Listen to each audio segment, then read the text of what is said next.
Hello students! In today's lesson we are going to discuss about verb to be.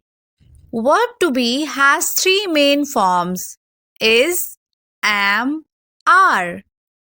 Suppose you are a student and someone asks you to tell about yourself. Tell us your name and something you like to do.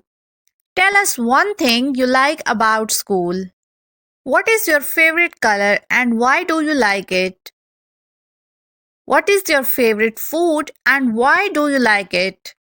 Did you notice that you use the word am, is, and are when answering the questions about you?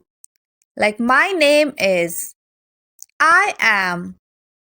So basically, am, is, and are special words that help us to talk about people, animals, or things. Do you know how to use these special words? Am, is, and are forms of the verb to be. They are used to describe the state or condition of a person, place, thing, or idea. They also help to show a relationship between the subject and something about that subject. Now let's discuss be verb am.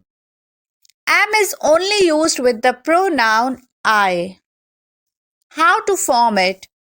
For positive sentences, we use I am.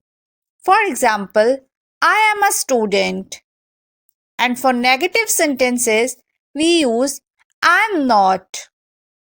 I'm not a student. Next is be verb is. Is used with one person, thing, or idea.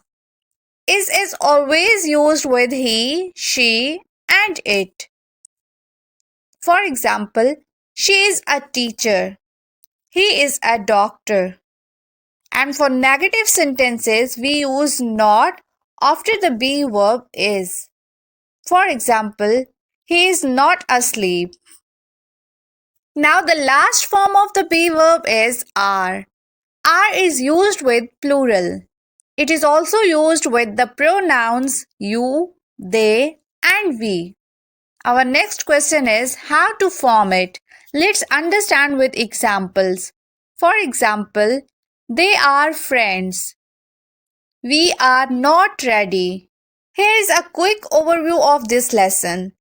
Am, is, and are forms of the verb to be. They are used to describe the state or condition of a person, place, thing, or idea. Am is only used with the pronoun I.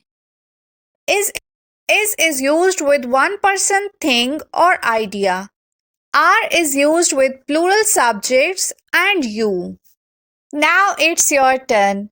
Please read the questions and write your answers in the comment box.